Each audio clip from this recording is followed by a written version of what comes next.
अच्छा जी, तो अस्सलाम वालेकुम एवरीवन। मेरा नाम है उस्मान हमीद और मेरा ग्रुप मेंबर है वैस सलीम। यस। और हमारे जो प्रेजेंटेशन का जो टॉपिक है वो है हमारे एसटीएम के प्रोजेक्ट मेटावर्स के बारे में। तो अगर हमारे प्रोजेक्ट की जो स्लाइड्स हैं किसी ने बाद में यूज़ करनी है, हमारी रिपोर्ट देखनी है, तो हमने रेफरेंसेस दिए हुए हैं, तो अगर किसी ने यूज़ करनी है तो वो इनको रेफ़र कर सकते हैं। तो बेसिकली हमारा जो आज जो प्रेजेंटेशन का मकसद है वो बताना कि हमारे पास प्रोजेक्ट डिलीवरेबल्स क्या है हमारे। तो हमारे पास सबसे पहले आता है हमारा स्कोप। हमारे पास डिफाइंड होगा प्रेसी metrics, Gantt chart, cost analysis, revenue projection, effort estimation, risk analysis and responses, analysis models हैं जिसमें हमारे पास सीक्वेंस है, यूज़ केस डायग्राम्स होंगी, प्रोटोटाइप है और एजुकेशनल वीडियो होगा जो बिल्कुल एंड पर होंगी। तो लेट्स स्टार्ट ऑफ। तो सबसे पहले हमारे पास चीज़ आती है कि मेटावर्स क्या होता है। Metaverse is the transferring of reality on to the virtual world. So what that means in layman terms इसके हमारे पास कोई भी चीज़ जैसे दुनिया में होती है, रियल वर्ल्ड में होती है, जैसे कि पार्क्स में मिलना, मीटअप्स करना, काम करना, या एनी सॉर्ट ऑफ एक्टिविटीज़ जो हम करते हैं, अगर हम उसको डिजिटल वर्ल्ड में उसको मर्ज करते हैं, ठीक है, और उसको हम डिजिटली यूज़ भी कर सकें, अगर हम किसी भी जगह बैठ कर, मैं एज ए यूज़र हूँ, किसी एक जगह बैठ कर पूरी पार्क घूम सकता हूँ, या मैं शॉपिंग करने जा सकता हूँ, मैं मार्केट्स घूम सकता हूँ वर्चुअली। तो दैट इज़ बेसिकली मेटावर्स। आगे चलते हैं। Chronicles of metaverse. मेटावर्स जो थी हमारे पास काफ़ी ऐसे से एग्जिस्ट करती थी लेकिन उसकी डिफरेंट तरह की फॉर्म्स थी। तो इट वेंट थ्रू 4 डिफरेंट तरह की transitional changes. Started off as text based interactive games थी। वैसे बेसिकली ये था कि यूज़र किसी भी तरह की जो हमारे पास जो प्रोडक्ट था या कोई गेम होती थी, वो हमें हमसे इनपुट मांगती थी, ठीक है, और फिर उस इनपुट की बेसिस पे जो है ना, या आपकी जो चॉइसेस हैं उसकी बेसिस पर जो है ना, डिफरेंट तरह के आउटपुट्स बनती थी। मतलब if you would say if you picked option A ना, तो आपके पास ये होता था कि वो बंदा लेट से मर जाएगा गेम के अंदर, लेकिन if you pick option B तो वो बंदा बच जाएगा। लेकिन इन फ्यूचर गेम की प्रोग्रेशन में डिफरेंट तरह के सिनेरियोज क्रिएट होंगे डिपेंडिंग अपॉन योर चॉइस या जो आपका इनपुट होगा। उसके बाद हमारे पास वर्चुअल ओपन वर्ल्ड्स भी हुए थे, जैसे कि वी आर चैट और माइनक्राफ्ट हो गया। इसमें यह था कि लोग किसी भी तरह का सैंड बॉक्स मोड था, इसमें लोग कुछ भी कर सकते थे, कुछ भी बना सकते थे, आपस में इंटरेक्ट कर सकते थे। फिर हमारे पास एम एम ओ चीज़, मतलब मैसेजली मल्टीप्लेयर ऑनलाइन गेम्स शुरू होगी, जैसे Call of Duty, Eve Online, World of Warcraft, इस तरह की डिफरेंट तरह की गेम्स जिसमें लोगों के पास एक ऑब्जेक्टिव हुआ करते थे कि भाई अच्छा ठीक है, तुम उस जगह पे बैठ गए और अब तुम्हारे ये करना है, दैट इज़ योर गोल। फिर हमारे पास आई फिर इसके बाद जो फाइनल फेज़ है ना, अब हम उसको कहते हैं metaverse, which is the integration of different external peripherals. इसमें ये होता है कि सेम बाकी सारी जो पिछली सारी चीज़ें उनको मिला कर जो है ना, हमारे पास मेटावर्स इस तरह से बनता है कि लोग आकर बैठ के बातें भी कर सकते हैं, अपनी मर्ज़ी के काम भी कर सकते हैं, और एट द सेम टाइम उनके पास ऑब्जेक्टिव्स भी होते हैं डेली लाइफ के, जैसे हमारे पास भी होते हैं, काम करना होता है हमने। तो हमारे पास बेसिकली ये मेटावर्स के क्रॉनिकल्स थे। अब बस का पर्सन है, क्या वो स्कोप समझाएगा हमारा प्रोजेक्ट का? Okay. I am going to talk about the scope of our metaverse. मैंने बताना है बेसिकली हमारे प्रोजेक्ट का स्कोप क्या है। हमारे प्रोजेक्ट का, ऐसे उस्मान ने भी बताया, पहले टिपिकली ये हम आप गेम्स में भी देख लें, MMORPGs होगी, उसमें NPCs रन करते हैं, लेकिन उसमें कोई प्रॉपर कम्युनिकेशन या ह्यूमन टच नहीं है। लाइक वो बेसिकली कोडेड बॉट्स हैं and they do everything like programmed.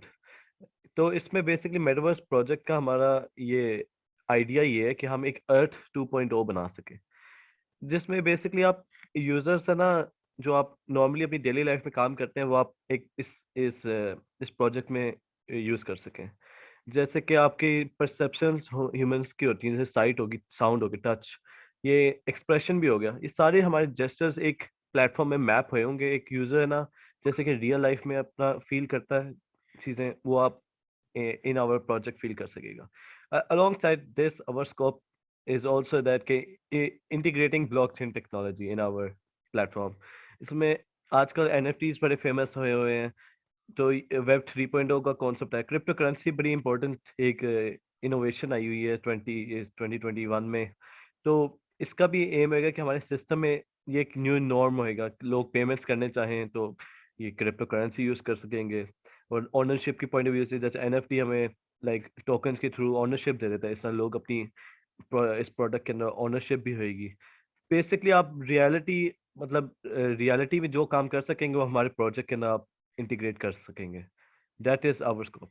Now बात आती है कि how are we going to achieve the metaverse, कि हम कौन कौन सी स्टैक यूज करेंगे, कौन सी टेक्नोलॉजी यूज करेंगे। अब ये मैं बात करने लगा हूँ।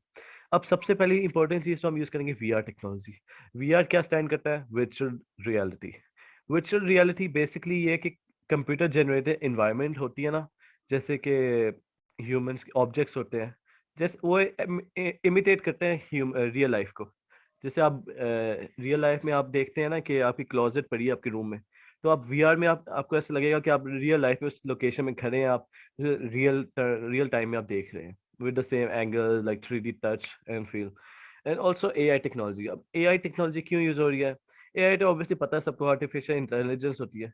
तो बेसिकली इसकी मेन मकसद ये है कि हमें ना ह्यूमन जो लाइक टास्क जो होते हैं ना बेसिकली मैनुअली लोग करते हैं, वो ऑटोमेट हो जाएंगे।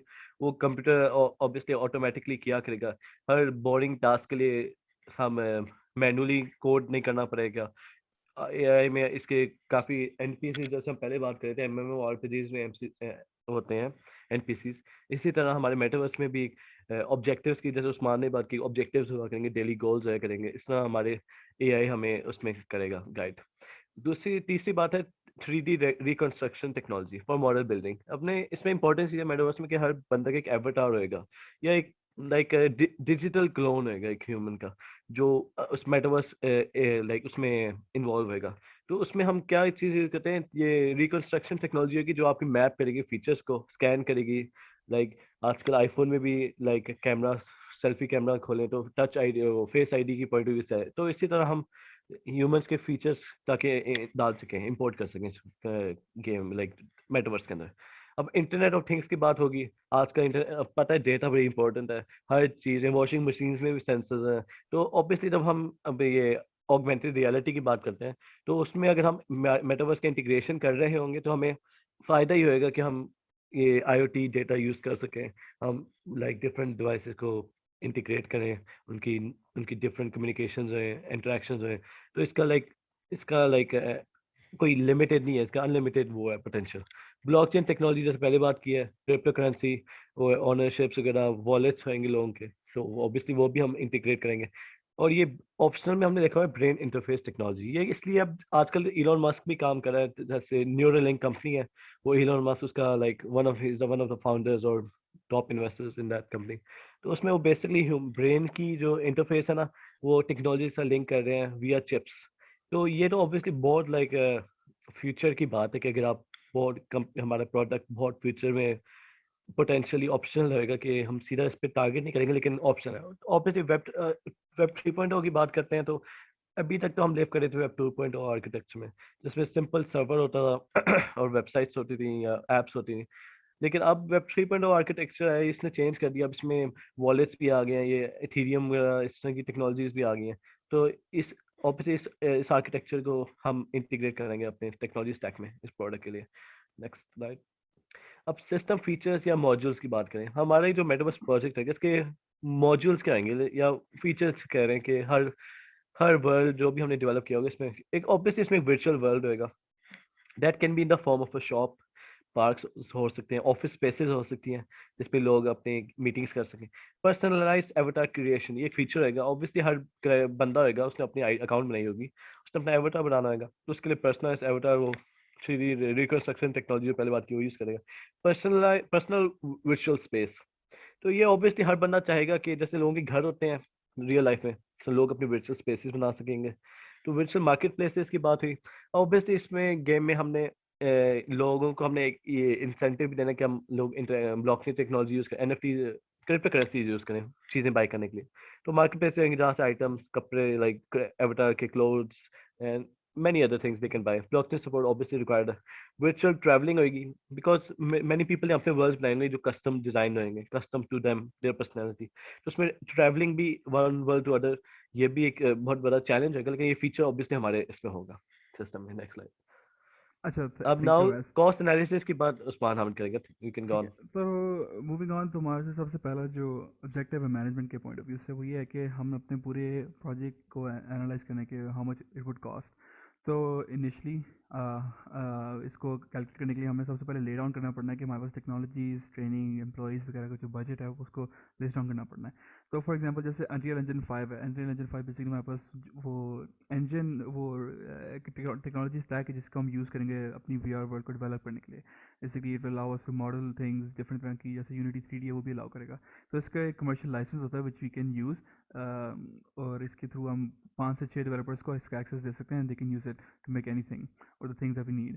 तो इसके हमें 5 से 6 लाइसेंसेस चाहिए होंगे, तो इसका कॉस्ट है $6000 a month. Same goes for Unity 3D commercial licence. और फिर हमारे पास डिफरेंट जो सबसे मेजर एस्पेक्ट है हमारी प्रोजेक्ट का, वो ये है कि वीआर कंपैटिबिलिटी होनी चाहिए। हमारी रिपोर्ट में भी लिखा हुआ है कि यूज़र की इमर्सिव एक्सपीरियंस के लिए ना हमें सबसे जो चीज़ इंश्योर करने की ज़रूरत है वो ये है कि अगर if they are using any sort of VR technology और प्रेफरल्स, तो हमारे पास उसकी फुल सपोर्ट होनी चाहिए एटलीस्ट। तो सबसे जो मेजर ब्रांड्स और जो क्या कहते हैं एवरेज यूज़र कंज्यूमर प्रोडक्ट्स हैं ना वीआर के तौर पे, वो हैं ऑक्यूलस ड्रिफ्ट के, HTC वाइव के डिफरेंट तरह के टाइप्स हैं।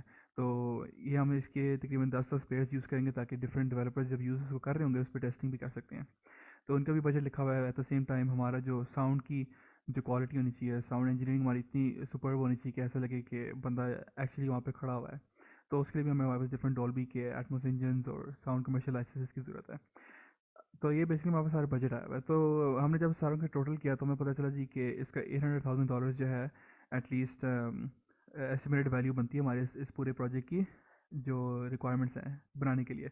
उसके एडिशनल हमें $100,000 की एक्स्ट्रा ज़रूरत है अगर एनी सॉर्ट ऑफ इनकन्वीनियंसेस या चेंजेस इन रिक्वायरमेंट्स आई थी, तो उनको अकोमोडेट करने के लिए हमें एक्स्ट्रा $100,000 ही होंगे। लेकिन वो ये जो $100,000 का जो फिगर है, इट्स नॉट रिस्ट्रिक्टेड टू $100,000। ये हो सकता है ये भी बढ़ सकते। तो इस पूरे प्रोजेक्ट की कॉस्ट को मद्देनज़र रखते हुए हमें ये एस्टिमेट किया कि इसकी जो वैल्यूएशन है वो है $1 million की। ठीक है, तो ये हमारे पास टोटल कॉस्ट इसकी ये बनती है एट द मोमेंट। तो इस कॉस्ट को काउंटर करने के लिए हमारे पास होना चाहिए एक रेवेन्यू प्रोजेक्शन। ठीक है, तो हमारे पास जैसे कुछ कंपनीज हैं जैसे VRChat और माइनक्राफ्ट, जिनका बिजनेस मॉडल या उनके जो कंपनी का जो मॉडल है वो थोड़ा सा सिमिलर है, लेकिन obviously it's not to the full extent. VRChat is also virtual world, Minecraft भी एक वर्चुअल वर्ल्ड है जिसमें लोग आपस में खेलते हैं, बात करते हैं, कोई ऑब्जेक्टिव्स नहीं होते। कुछ गेम में इस VRChat में कोई ऑब्जेक्टिव्स नहीं होते, माइनक्राफ्ट में ऑब्जेक्टिव्स होते हैं, लेकिन दोनों में एक सिमिलरिटी है, उनके बीच में एक वर्चुअल वर्ल्ड एग्जिस्ट करता है। और उनके जो पर यूज़र जो जनरेशन ऑफ रेवेन्यू था ना, वो था कि 30,000 यूजर्स जनरेट करते हैं, रेवेन्यू था वो था $100,000 पर month. At the same time considering our business model and their business model, हमने ये एक्सपेक्ट किया कि हमारी भी जो स्टार्टिंग ऑफ होगी ना यूज़र बेस की, वो होगी 30,000, कंसिडरिंग हम अगर प्रमोशन सही करते हैं, एडवर्टीजमेंट सही होती है, पॉपुलैरिटी उतनी गेन करते हैं। तो दैट इज़ वेरी मच कि हम इतना रेवेन्यू जनरेट करेंगे पर मंथ को। तो ये हमारा आगे रेवेन्यू जो प्रोजेक्शन है अगले 5 सालों का, वो इस तरह से है कि अगर 2022 में हमारे पास 30,000 यूज़र्स आ जाते हैं, ठीक है, हम रेवेन्यू बनाएंगे तकरीबन $1 million, $1 million एंड 200,000, $1.2 million का बनाएंगे रेवेन्यू।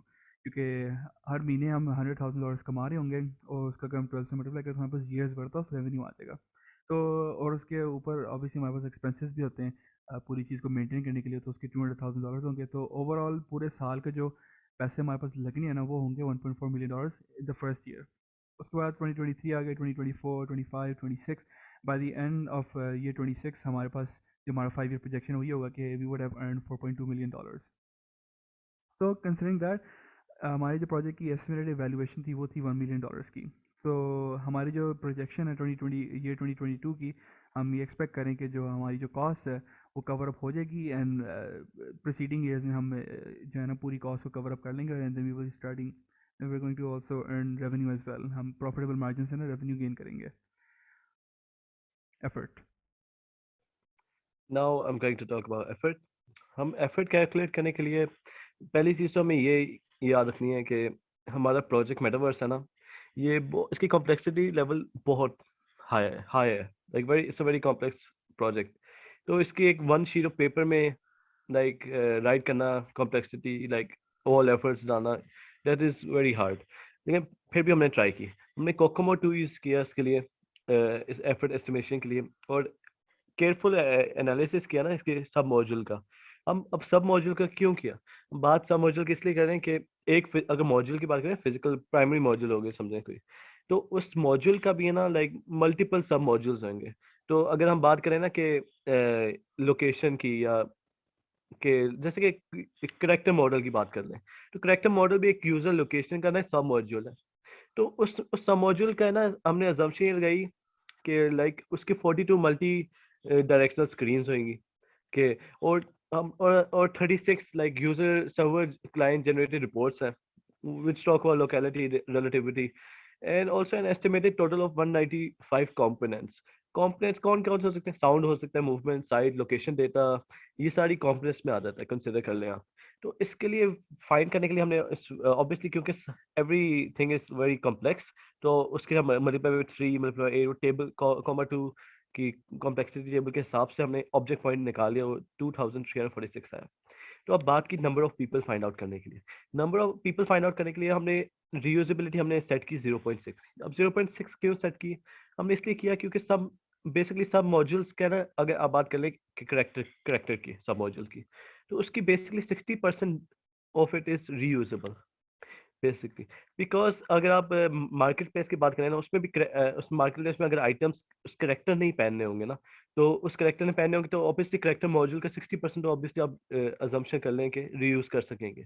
तो उस पॉइंट ऑफ व्यू से हमने निकाला, तो नंबर ऑफ पीपल 2332। अब एफर्ट निकालने के लिए ऑब्वियसली प्रोडक्टिविटी हमने वैल्यू पुट करनी थी। हमने प्रोडक्टिविटी वैल्यू हमने पुट की, हमने 50। हमने इसलिए पुट की क्योंकि हमारे metaverse is a very like complex project, तो डेवलपर एक्सपीरियंस वेरी हाई चाहिए हमें। और ऑल्सो डेवलपमेंट इन्वायरमेंट की मैच्योरिटी भी ना, वो भी वेरी हाई होनी जरूरी है। तो इस पॉइंट ऑफ व्यू से हमने ऑब्वियसली डिवाइड बाय 50 किया। तो उसके थ्रू हमारी वैल्यू आई 47 पीपल पर मंथ। वैल्यू तो 46.64 है, ऑब्वियसली हमने राउंड ऑफ करके एग्जैक्ट वैल्यू निकालने की 47 पीपल पर मंथ। तो ऊपर से हमने लास्ट बट नॉट लीस्ट हमने एक्सपर्ट बेस्ड एस्टिमेशन यूज की कि अगर सब मॉड्यूल के लिए 47 पीपल पर मंथ रिक्वायर्ड हो रहे हैं, तो अपने एक्सपर्ट बेस्ड एस्टिमेशन यूज करके हमें अंदाजन हमें ये पता चला कि एटलीस्ट एक मॉड्यूल को है ना 80 to 120 पीपल पर मंथ की एफर्ट रिक्वायर्ड होगी। Okay, next slide. अब फीचर ड्रिवन डेवलपमेंट हमने ये क्यों यूज किया? ऑब्वियसली हमने जब मेथोडोलॉजी हमने चूज करनी थी, तो हमारे हमारे लिए रिक्वायर्ड था कि हम ऐसा एक मेथोडोलॉजी चूज करते हैं जो हमारे प्रोजेक्ट की कॉम्प्लेक्सिटी लेवल को सूट कर सके। ऑब्वियसली जैसे हमने पहले बात की है, हमारे प्रोजेक्ट की काफी मॉड्यूल्स हैं, और ईच मॉड्यूल के ना हर काफी फीचर्स हैं, और हर फीचर का भी लाइक सब फीचर्स भी होंगे। तो फीचर्स जैसे कि कौन कौन से फीचर हो सकते हैं? पर्सनलाइज एवेटार करना, वर्चुअल वर्ल्ड क्रिएट करना, market place, server request handling, जो पहले हमने बात की हुई है। तो उन फीचर्स को है ना आपने करना है, तो एक तो उनकी लिस्ट बनानी होगी, और ऊपर से एक और इशू है कि प्रोजेक्ट का साइज है ना लार्ज है, स्मॉल साइज तो है नहीं, और स्केल भी एक्सपोनेंशियली स्केल करता है। लीनियर मतलब ये इट्स नॉट लीनियर कि ऑब्वियसली कोई इनोवेशन कोई आएगी या कुछ भी आएगी, तो ऑब्वियसली कॉम्प्लेक्सिटी लेवल भी एक्सपैंड होता है एक्सपोनेंशियली।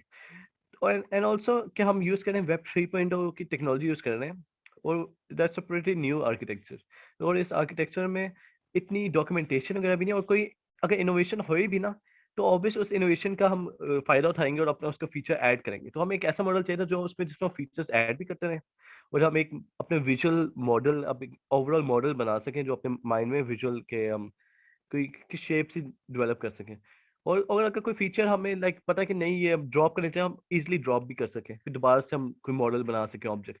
तो उसके लिए हमने नोटिस किया कि फीचर एफडीडी मेथोडोलॉजी परफेक्ट है हमारे प्रोजेक्ट के लिए, कि हर बॉक्स को चेक करती है जो हमारे डेवलपमेंट के लिए रिक्वायर्ड है इस प्रोजेक्ट के लिए। Next slide. And now I am going to talk about risk analysis and responses. जब हम रिस्क की बात करते हैं कि क्या अनसर्टेन कंडीशंस हैं जो इवेंट्स जो इस प्रोजेक्ट में लाइफ टाइम में हो सकता है, तो हमने काफ़ी के नोट डाउन की हुई हैं, ऑलमोस्ट 9। तो हमने occurrence भी नोट डाउन की और इम्पैक्ट की। जैसे कि हो गया ये कि सेकंड रिस्क की बात कर लेते हैं। सेकंड रिस्क की ऑब्वियसली इम्पैक्ट तो मीडियम है, और प्रोबेबिलिटी हमने 20 to 40% लिखी है, और रिस्क क्या है? Software tools might become obsolete for development. अब इसका रिस्क ये क्यों है रिस्क? मैं बताता हूँ। एग्जांपल ये होगी कि हमने बात की थी पहले कि हम अनरियल इंजन 5 यूज कर सकते हैं, या यूनिटी इंजन यूज कर सकते हैं। अनरियल इंजन 5 है अगर, वो एपिक गेम्स की ऑनरशिप है उसकी, उन्होंने खुद डेवलप किया, उन्होंने खुद लाइसेंस कमर्शियल दिया हुआ है। लेकिन जरूरी नहीं है कि वो लाइसेंस हमारे लिए वाइबल रहे पूरी लाइक प्रोजेक्ट की लाइफ टाइम तक। हो सकता है वो अनरियल इंजन वाले जैसे कि पहले इंजन होता था ईए स्पोर्ट्स का, फ्रॉस्ट बाइट, उन्होंने पहले अलाउ किया होता अपने कस्टमर्स को कि यूज करते रहे, फिर उन्होंने एकदम लिमिट कर दिया, लॉकडाउन कर दिया प्रोडक्ट का। तो फिर काफी कंपनी जो उस प्रोजेक्ट को यूज कर रही थी, उस प्रोडक्ट को, फ्रॉस्ट बाइट को, तो वो यूज नहीं कर सकती। तो ये काफी पोटेंशियल रिस्क है। इम्पैक्ट ऑब्वियसली मीडियम है कि अभी जरूरी नहीं है कि ये हो जाए एकदम, लेकिन देयर इज अ चांस। तो इसका सोल्यूशन यही है कि आप या इन हाउस आप अपना टूल डेवलप कर सकते हैं, सॉफ्टवेयर टूल जो आप अनरियल इंजन 5 की जगह अपना इशू ये है कि वो डेवलप करने के लिए आपको है ना बहुत ज़्यादा एक तो टाइम लगेगा, ऑब्वियसली आपके एफर्ट भी उसमें अलग लगेगा, और ऑब्वियसली इतना इजी भी नहीं होगा डेवलप करना। तो बेहतर इसका बेटर सोल्यूशन ये है कि आप इससे अच्छा ना आप ऐसे टूल्स ढूंढें जिनकी रिलायबिलिटी भी बड़ी अच्छी रही है, उनकी सपोर्ट भी अच्छी रही है और रेपुटेबल भी है, गारंटी भी करते हैं कि भैया हम आपको सपोर्ट देंगे। एंड एक और अब बात कर लेते हैं कि server failure might occur, that is also very high. Server failure obviously her server fail हो सकता है, ये तो बात है, लेकिन ये हमारे लिए हमारी टेक्नोलॉजी के लिए बड़ा हाई रिस्क है, क्योंकि हमारा ऑब्वियसली वर्चुअल एक्सपीरियंस देना है ना, उसमें सर्वर फेलियर्स वगैरह ये तो बड़े नेगेटिव होंगे कस्टमर के लिए। हमने तो हमारी कोशिश होगी हमारे प्रोडक्ट यूज करेगा जो बंदा, वो हर वक्त यूज करे प्रोडक्ट, उसको कोई नुकसान ना हो, कोई फेलियर ना फेस करनी पड़े। तो इसका अवॉइड करने का एक ही तरीका है कि बैकअप सर्वर्स बना लें, बैकअप सर्वर्स आप होस्ट करा लें। इसका सॉल्यूशन ये है। इसमें काफ़ी रिस्क लिखी हुई है, अब one by one her risk को जाना, हर रिस्क का सॉल्यूशन बताना, ये लाइक इतना प्रोडक्टिव भी नहीं है। अब हमारी डॉक्यूमेंट है, इस प्रोजेक्ट रिपोर्ट है, उसमें आपने हर रिस्क का सॉल्यूशन भी बताया हुआ है, अकरेंस की रीज़न भी बताई हुई है, आप उसको एक्सेस उसको देख सकते हैं। अब बात हुई कि रेसी मैट्रिक्स। रेसी मैट्रिक्स की बात ये होती क्या है इसमें? इसमें रिस्पॉन्सिबल कौन है, अकाउंटेबल कौन है, कंसल्ट किसको करना है, इन्फॉर्म किसको करना है, ये उनको उसकी आप मैट्रिक्स बनाते हो, आप इजीली आप मैप कर सकते हो कि भाई ये अकाउंटेबल बंदा है, ये कंसल्ट करना है। ऑब्वियसली हमारे प्रोजेक्ट में काफ़ी मैनेजर, प्रोडक्ट मैनेजर होएगा, डेवलपर्स होंगे, एनालिस्ट होएगा, डिजाइनर होएगा, स्टेक होल्डर तो ऑब्वियसली होएगा। तो इसमें हमने ना अजम्पशन के लिए हमने रखा हुआ है अभी उस्मान एंड अवैस एक्सप्लेन करने के लिए, लेकिन आप इन रियल लाइफ तो ऑब्वियसली डिफरेंट होएगा। अब हम बात कर लेते हैं कि डिस्ट्रीब्यूटिंग एंड असाइनिंग वर्क की एग्जांपल टास्क के ले लेते हैं। अब डिस्ट्रीब्यूट एंड असाइन वर्क के लिए प्रोडक्ट मैनेजर जो उस्मान है, वो रिस्पॉन्सिबल भी है, अकाउंटेबल भी है। और कंसल्ट किसको करना है? उस्मान ने एनालिस्ट को कंसल्ट करना है कि ये मैं वर्क डिस्ट्रीब्यूट करूँ, किसको ये करना चाहिए, ये हमारी रिक्वायरमेंट है, कौन कौन कौन सा डेवलपर, कौन सा वर्क डिजाइनर को देना है। और दूसरी बात ये है, इन्फॉर्म किसको करना है इसने डिस्ट्रीब्यूट एंड असाइनिंग वर्क में? इन्फॉर्म डेवलपर को करना है कि भाई तुम्हारा ये जॉब है, तुमने ये वर्क करना है। डिजाइनर को भी इन्फॉर्म करना है कि तुम्हारा ये वर्क है। ऑल्सो स्टेक होल्डर जो हमारी कंपनी है हमारे केस में, उसको क्या कहते हैं, उसको भी इन्फॉर्म करना है कि मैंने ये वर्क आपका डिस्ट्रीब्यूट कराया हुआ है, ये इन लोगों को मैंने लगाया हुआ है काम पे। एक ये एग्जाम्पशन होगी। अब दूसरी बात होगी प्रोटोटाइपिंग। प्रोटोटाइपिंग में ऑब्वियसली प्रोडक्ट मैनेजर तो अकाउंटेबल होएगा कि और कोई प्रोटोटाइप बन रहा है या नहीं। रिस्पॉन्सिबल कौन होएगा इसमें? रिस्पॉन्सिबल डेवलपर होएगा जो बना रहा है, और डिजाइनर, डिजाइनर भी रिस्पॉन्सिबल होएगा कि वो डिजाइन भी सही तरह कर रहा है प्रोटोटाइप, जो रिक्वायरमेंट्स वगैरह सारों के हिसाब से हैं। कंसल्ट किसको करेंगे? ये दोनों कंसल्ट करेंगे एनालिस्ट को। एनालिस्ट से पूछेंगे भाई हम ये डेवलप कर रहे हैं, प्रोटोटाइप सही कर रहे हैं या नहीं। इन्फॉर्म कौन होएगा? Stakeholder. इस तरह ये काफी हमने टास्क लिखे हुए हैं। अल्फा बीटा टेस्टिंग होगी, ये फाइनल सबमिशन होगी, इनकी हमने सारों की बताया कौन रिस्पॉन्सिबल है, कौन अकाउंटेबल है, कौन कंसल्ट होएगा, कौन इन्फॉर्म होएगा। ये आप इस मैट्रिक्स के थ्रू देख सकते हैं। अगली स्लाइड। अब फाइनली गैंट चार्ट की बात करें हम। गैंट चार्ट के बेसिकली आप मैप इजीली कर सकेंगे कि हर वीक में प्रोग्रेस क्या हो रहा है, हर वीक में कौन सी एक्टिविटी होगी, कौन सी लाइक कौन सी स्पेसिफिक वीक में कौन सा काम हो रहेगा। तो हम पहली वीक में तो रिसर्चिंग भी हो रही है, बेसलाइन रिक्वायरमेंट्स भी होगी, और डिस्ट्रीब्यूट एंड असाइनिंग वर्क भी स्टार्ट हो जाएगी। ये फर्स्ट वीक में हमने आप देख सकते हैं। सेकेंड वीक में डिस्ट्रीब्यूट भी हो जाएगा, साइन भी हो जाएगा, वर्क फिनिश हो जाएगा। उसके साथ साथ प्रोटोटाइपिंग भी स्टार्ट हो जाएगी। प्रोटोटाइपिंग ऑब्वियसली जब स्टार्ट होगी, उसके बाद डॉक्यूमेंटेशन भी स्टार्ट होगी, which you can see in week 3 and week 4। Prototyping and documentation साथ साथ पैरेलल चल रही है। तो वीक 4 में प्रोटोटाइप फिनिश होगी, तो उसके साथ ही उसकी टेस्टिंग भी स्टार्ट होगी, अल्फा एंड बीटा टेस्टिंग। वो 2 वीक्स की है, वीक 4 वीक 5, और एंड वीक 6 सबमिशन होगी डॉक्यूमेंट्स की जो डेवलप की हुई है, और प्रोटोटाइप की डेमो की सबमिशन होगी, ये वीक 6 में। अब बात हो रही है use case diagram. Use case diagram में हम एक्टर्स होते हैं, यूज केसेस होते हैं कि अब हम बात कर लेते हैं, हम सिलेक्शन कर लेते हैं अकाउंट क्रिएशन की पॉइंट ऑफ व्यू से। काफी हमने यूज केस डायग्राम बनाई है, हम मिडल वाले की बात कर लेते हैं। इसमें बेसिकली क्या हो रहा है, यूजर एप्लीकेशन लॉगिन इंटरफेस में जाता है, लॉगिन करता है, अपनी अकाउंट डिटेल्स एंटर करता है, पासवर्ड एंटर करता है क्रिएशन का। उसके बाद अकाउंट वेरिफिकेशन करता है कि वो सर्वर में अपडेट हो जाती है कि ये अकाउंट यूजर की क्रिएट हो गई है। अब हमने पहले बात की कि वर्चुअल मार्केट प्लेसेस भी हो सकती हैं। हम जैसे हम क्रिप्टो करेंसी वगैरह यूज करेंगे, ऑब्वियसली लोग मार्केट में सेल भी करेंगे, यूजर्स बाई भी करेंगे। तो उसमें क्या है, उसमें हम टॉप राइट पे ये डायग्राम आप देख सकते हैं, उसमें यूजर लॉगिन कर रहा है, अपनी लोकेशन सेलेक्ट करा है कि भाई मैं इस वर्चुअल लोकेशन में ये इस वर्चुअल लोकेशन के इस स्पेसिफिक मार्केट में हूँ, उस मार्केट प्लेस को एक्सेस करें, मार्केट ओनर्स उसके पॉइंट उसके रेलेवेंट उसे उसके उसे ऐड क्यों है मार्केट प्लेस में जो भी आइटम्स वगैरह वो उसे शो कराना है।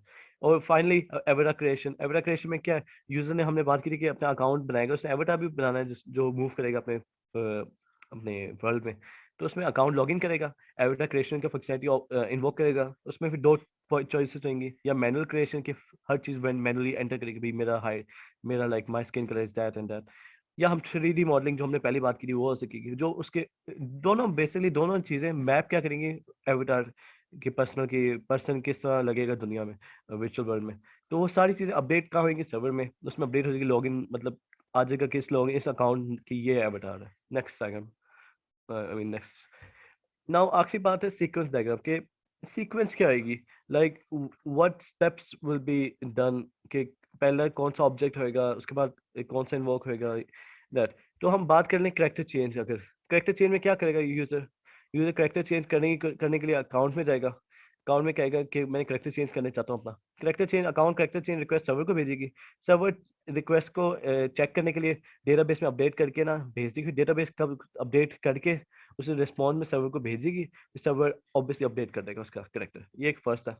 दूसरी क्या है, हम बात कर लेते हैं सेटिंग अप वर्चुअल मीटअप की, यूजर उसमें वर्चुअल स्पेस में रिक्वेस्ट भेजता है कि मैं इस मीटअप में जाने चाहता हूँ, उसकी एक्सेप्टेंस होती है, उसके बाद ये फिर यूजर इनवाइट भी कर देता है वर्चुअल स्पेस में कि मैं इन स्पेसिफिक यूजर्स को इनवाइट करना चाहता हूँ, वो सर्वर में जाता है, सर्वर में इन स्पेसिफिक यूजर्स के पास जाता है, फिर फ्रेंड लिस्ट में उसके एक्सेस करता है, फ्रेंड लिस्ट के बाद उसके चेक्स करता है कि आईडी मैच कर रही है नहीं, फिर उसको इनवाइट सेंड कर देता है सर्वर में, लाइक फ्रेंड लिस्ट वाला ऑब्जेक्ट, एंड आफ्टर दैट तो उसे लाइक कंफर्मेशन सर्वर विचुअल स्पेस से भेज देता है कि भाई we have send him this request, invited him. ये हमारी सीक्वेंस डायग्राम्स है which are pretty self explanatory. अब बात है प्रोटोटाइप और एजुकेशन वीडियो, ये हम आपको अभी दिखाएंगे। इसमें हम अपनी एक तो एजुकेशन वीडियो के हम काफ़ी यूजर्स ने हमारे जैसे हमारे हमने उनको अपना प्रोजेक्ट दिखाया, उनका क्या बात थी, उनको मेटावर्स का कुछ पता था या नहीं, उनको कैसा लगा, ऊपर से आखिर में हम अपनी प्रोटोटाइप की भी दिखाएंगे। हमने एक प्रोटोटाइप बनाई है कि हम विजुलाइज करा सकें कि हमारा अगर प्रोजेक्ट रियल लाइफ में कैसा किस तरह का होएगा। अब उस्मान अगर आप कुछ कहना चाहो। नहीं, thank you so much Awais, that pretty much concludes our presentation. तो अब हम प्रोटोटाइप और एजुकेशन वीडियो की तरफ ट्रांजिशन करेंगे। Thank you. Thank you.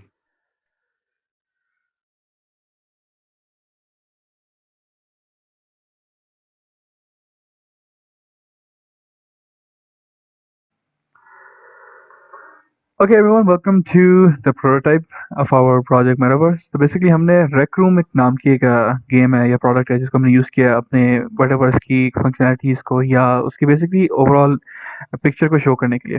तो जैसे कि आप लोग देख सकते हैं कि ये एक वर्चुअल स्पेस है, छोटी सी एक बंदे की अपनी, या मैं हूँ बेसिकली। टॉप राइट पे मेरा कैरेक्टर मॉडल है और ये मैं अपने आप को देख भी सकता हूँ, जैसे कि मैं अपने हाथ हिला रहा हूँ। I can wave as well like this, जैसा करके मैं वेव कर सकता हूँ। तो मतलब डिफरेंट तरह की इसमें फंक्शनैलिटीज़ हैं जो अभी इस वक्त अवेलेबल हैं Rec Room में। तो ये बंदे की अगर मेटावर्स में देखा जाए तो दिस कैन बी कंसिडर्ड बंदे की पर्सनल स्पेस है, वर्चुअल स्पेस है उसकी अपनी, ठीक है। और ये हमारे पास जैसे कि डिफरेंट ऑब्जेक्ट्स हैं, हम उससे इंटरेक्ट भी कर सकता हूँ। ये मैंने बास्केटबॉल ऐसा करके फेंका और मैं अनफॉर्चुनेटली गोल नहीं स्कोर कर सका। तो ये हमारे पास बेसिकली एक वर्चुअल स्पेस का कॉन्सेप्ट आ गया यहाँ पे, ठीक है। लेकिन इसमें और भी चीज़ें हैं। अगर हम बात करें, हमने बात की थी एनएफटी शॉप्स या मेटावर्स की शॉप्स के बारे में बात की थी, तो हमने उसका भी एक प्रॉपर एक जगह बना के रखी है जहाँ पर हमने आर्ट डिस्प्ले किया हुआ है, वो भी हम लोड करते हैं।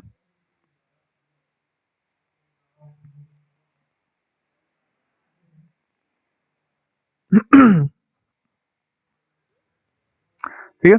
तो ये देखिए हमारे पास सबसे पहले आई थी चीज़, हमारे पास मेटावर्स की शॉप पूरी, ये पूरी बिल्डिंग का डिज़ाइन, इसका कुछ प्री लोडेड एसेट्स थे और कुछ हमने खुद बनाया। तो ये बात हमारी वो भी पूरी रहती है कि 60% रीयूजेबिलिटी हमारे पास आ जाती है हमारे किसी भी तरह के मॉड्यूल की। अभी बिल्डिंग का मॉड्यूल है, हाफ बना हुआ था, हाफ हमने बना लिया।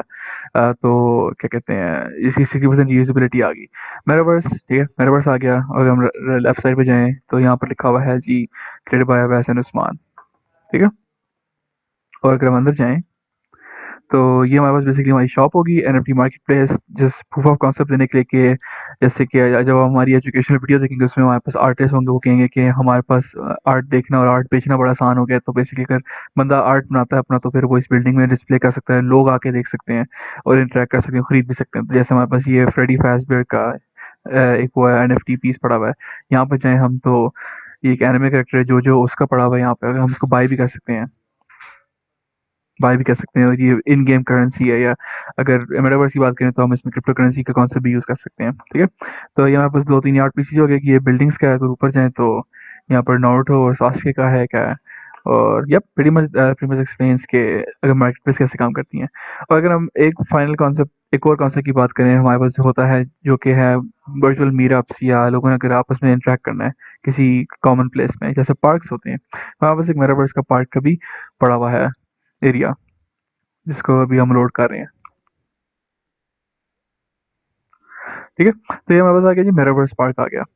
इसमें आप देखें कि हमारे पास ये प्री लोडेड वन सेकेंड एक बिल्डिंग है, पूरी की पूरी पड़ी हुई, जिसको हम वन सेकेंड हमारी 60% रीयूजेबिलिटी का जो है कॉन्सेप्ट एडहियर कर रहा है। तो फाउंटेन पड़ा हुआ है, ये कम्युनिटी बिल्डिंग है, वहाँ पे ऑडिटोरियम एक है पड़ा हुआ जो हमने बनाया, और ये सामने एक पूरा एक कॉमन ग्राउंड है कि जहाँ पर लोग आपस में बात कर सकते हैं, खेल सकते हैं, they can do all sorts of activities. Lights हैं, बेंचेस हैं, सामने ट्रीज हैं, एरिया मतलब प्रॉपर एक नेचुरल वर्ल्ड जो कि रियल वर्ल्ड में होता है, एग्जिस्ट करता है, ऐसे पार्क है। तो हमने उसको वर्चुअल वर्ल्ड में मैप भी किया वैसे ऐसे। तो क्विकली टाइम स्किप करूँगा, वीडियो एडिटिंग के थ्रू तो हम वहाँ पर ऑडिटोरियम में पहुँचे होंगे।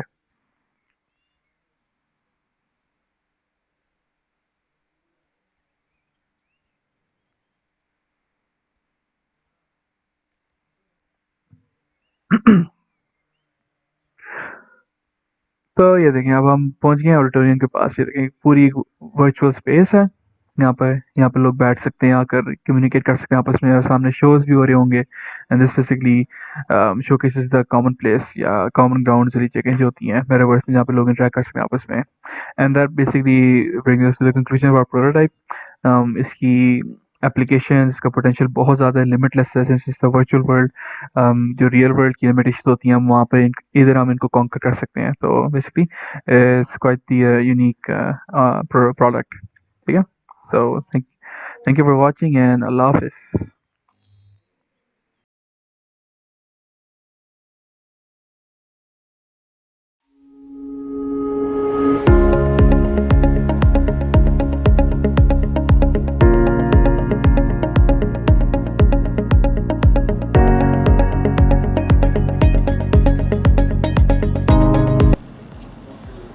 Assalamu alaikum. My name is Asif Nawaz, and my opinion about metaverse is that it is a artificial world in which all the things that are in real world are transformed into digital world. Assalamu alaikum. My name is Sidra Wajid, and in my opinion, metaverse is a 3D virtual world that real world can be transferred into it. Metaverse जो है वो एक virtual चीज़ है जिससे सारे लोग जो हैं कनेक्ट कर लेते हैं, और जिस तरह फेसबुक का जो मेटावर्स है उसमें जो है क्या कहते हैं कैरेक्टर्स भी हैं जो ऐसा लगता है कि बिल्कुल रियलिटी है वो बिल्कुल, और दिस मेटावर्स। मेटावर्स बेसिकली एक नई टेक्नोलॉजी है, नई इनोवेशन है, जो कि एक तरह से आप कर लें कि एक वर्चुअल रियलिटी है, जो कि आइंदा आने वाले वक्तों में एक नई इनोवेशन है। और आजकल तो इसका बहुत ज़्यादा बूम चल रहा है, मतलब जिस तरह कि आप देखें एलन मस्क जिस तरह इस पे काम कर रहा है, और इसके अलावा जो आप देखेंगे पोर्शे कंपनी जो है इस पे बहुत ज़्यादा वर्क कर रही है, क्योंकि वो अपनी गाड़ियों की बेसिकली वर्चुअल रियलिटी को शो करवा रही है और अपनी कंपनी की प्रोडक्ट को और बढ़ा रही है। Thank you. Personally, I don't have any idea about metaverse.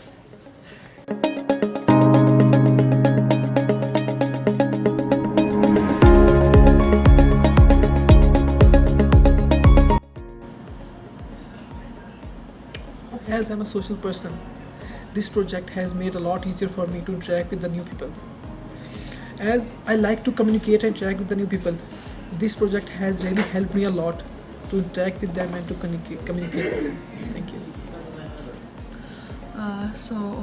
After seeing this project, I'm quite impressed, as I am an artist and I love to go to the museum and see art. This project has made me a lot of easier to publish things and to see art through this. Basically मैंने ये metaverse product use किया है, तो बहुत बेहतरीन है और इस बहुत यूज़फुल है, क्योंकि आप इससे आर्टिस्ट क्रिएट कर सकते हैं। इसके अलावा आप अपना एक मतलब आर्टिस्ट क्रिएट करके आप एक जगह पर मौजूद होकर आप वर्ल्डली कहीं भी एक टाइम में ज़्यादा अपनी प्रेजेंस शो कर सकते हैं वर्चुअल रियलिटी के साथ, जो कि आपका बहुत टाइम सेविंग है। उसके अलावा आप गेमिंग डेवलपमेंट में इसको बहुत ज़्यादा यूज़ कर सकते हैं, जो कि आइंदा आने वाले वक्त में बहुत बूम है। Thank you. After using this product मुझे ऐसा लगता है कि मेरा जो आर्ट का जितना भी काम है वो मेरे लिए काफ़ी आसान हो गया, और क्योंकि मैं ख़ुद भी आर्टिस्ट हूँ और NFTs बनाने में मुझे काफ़ी आसानी होगी, and that's it. As a videographer ये मेटावर्स मेरे लिए काफ़ी अच्छी प्लेटफॉर्म है कि मैं अपना वीडियो कहीं और जाके सेल करने से बेहतर है कि मैं मेटावर्स के ऊपर पब्लिश करूं और वहां पर बहुत सारे लोग जो हैं उसको देख सकते हैं और मैं वहीं पर इसको सेल कर सकता हूं। Thank you.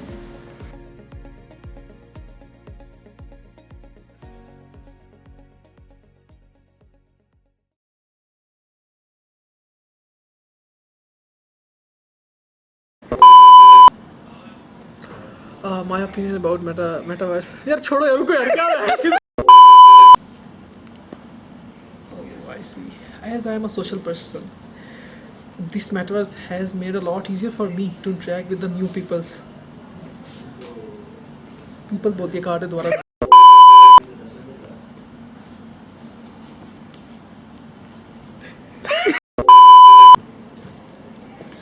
My name is Sidra Majid, and in my opinion, metaverse is a 3D virtual world that we can use. Okay. यार यार तुमने क्वेश्चन पूछना है। मैंने नहीं। आपका बहुत टाइम सेव करता है और मनी सेव करता है, आपको ज़्यादा ट्रैवल नहीं करना पड़ता। सेकंड थिंग इसके आप इसके लिए जो है काफ़ी है।